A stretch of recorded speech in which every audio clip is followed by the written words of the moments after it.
రాజమండ్రిలో ఎడతెరిపి లేకుండా కురుస్తున్న భారీ వర్షానికి రోడ్లన్నీ జలమయమయ్యాయి. డ్రైనేజీలు పొంగి ప్రవహిస్తున్నాయి.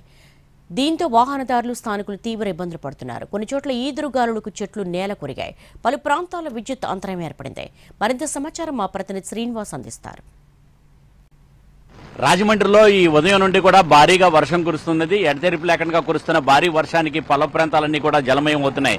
మన ప్రస్తుతం రాజమండ్రిలోని ఆదిమదిబ్బ, కోర్లంపేట ఈ ప్రాంతాల్లో ఉన్నాము.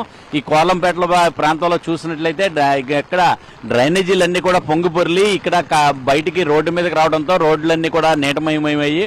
చెరువులను తలపిస్తున్న విధంగా ఇక్కడ అన్ని ప్రాంతాల్లోని కూడా రోడ్లు తయారయ్యాయి. దీనిలోనే వర్షం నీటిలోనే తప్పనిసరి పరిస్థితిలో వీళ్ళంతా కూడా నడుచుకుని రావాల్సి వస్తున్న పరిస్థితులు మనం చూస్తున్నాము.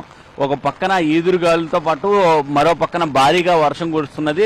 ఉదయం నుండి కూడా భారీగా కురుస్తున్నది. గత కొద్ది రోజుల నుంచి కూడా భారీగా ఎండలు, వేసవి తీవ్రత ఎక్కువగా ఉండి అల్లాడిపోయిన ప్రజలందరూ కూడా ప్రస్తుతం కురుస్తున్న వర్షాలకి సెదతీరుతున్నారు. అయినప్పటికీ కూడా ఈ వర్షం కారణంగా ఇక్కడ పల్ల ప్రాంతాలన్నీ కూడా పూర్తిగా జలమయం అయిపోయి డ్రైనేజీలన్నీ కూడా పొంగి పొర్లుతూ రోడ్ల మీదకి వర్షం నీరు, ఈ కాలువ నీరంతా కూడా రోడ్డు మీద రావడంతో నిలిచిపోతుంది. అలాగే వర్షం నీరంతా కూడా రోడ్డు మీద నిలిచిపోవడంతో అండ్ పాదాచారులందరూ కూడా రోడ్ల మీదకి రావాలంటే ఏదైనా పని ఉండి ఆ వర్షం నీటిలోనే నడుచుకుని రావాల్సి వస్తున్న పరిస్థితులు ఉన్నాయి. చిన్నపిల్లలతో కూడా చాలా మంది ఇబ్బంది పడుతున్నారు.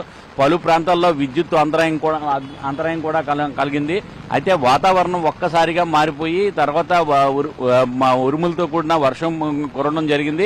ఏ రకంగా ఉన్నది ఇక్కడ మీకు డ్రైనేజీలు కనీసం చంటి పిల్లలతో ఇంత పొక్కులు వచ్చేసి ఆ దోమలు కుట్టి ఒకసారి ఆ తుక్కు చూడండి, దాన్ని బట్టి మీకే అర్థమవుద్ది. తర్వాత రోడ్డు తవ్వేశారు, సంవత్సరం అయింది. ఈ సంవత్సరం నుంచి కూడా ఇదే బాధ మాకు. సంవత్సరం ఇవాళ కొత్త కదండి ఇది. వర్షం వస్తే కనీసం ఇళ్ళకాడికి వెళ్ళటానికి కూడా దారి లేదు. అయితే వర్షం కారణంగా చాలా ఇబ్బంది పడుతున్నాం. డ్రైనేజీల్లో బుడికి తీయకపోవడం కారణంగా ఇక్కడ పైకి నిలిచిపోయి డ్రైనేజీలో నీరంతా కూడా పైకి వచ్చేస్తుందని చెప్తున్నారు. వెంటనే మున్సిపల్ అధికారులు అయితే దీని మీద చర్యలు తీసుకుని దీని మీద వెంటనే సిల్ట్ తొలగించే ప్రయత్నాలు అయితే కూడా చేయాలి. లేకపోతే వర్షం వచ్చినప్పుడల్లా ఇదే పరిస్థితితో ప్రజలు చాలా తీవ్ర ఇబ్బందులు పడుతున్నామని చెప్పి ఆవేదన వ్యక్తం చేయడం జరుగుతుంది. కెమెరామెన్ వాసుతో శ్రీనివాస్, ఎన్టీవీ, రాజమండ్రి.